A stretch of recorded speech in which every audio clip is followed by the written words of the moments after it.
You ask Tiger to solve. This deals with linear equations with one unknown. The final result is y=5. Let's solve it step by step. Simplify the expression. Expand the parentheses. Simplify the arithmetic.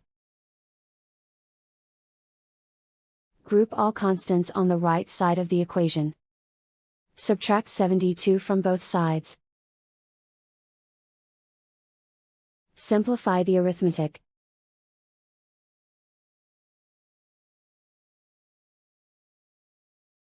Isolate the y.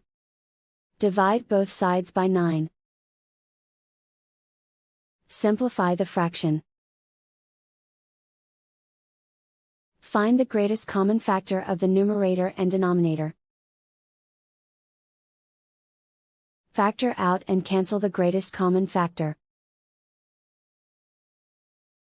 And so the final result is y=5.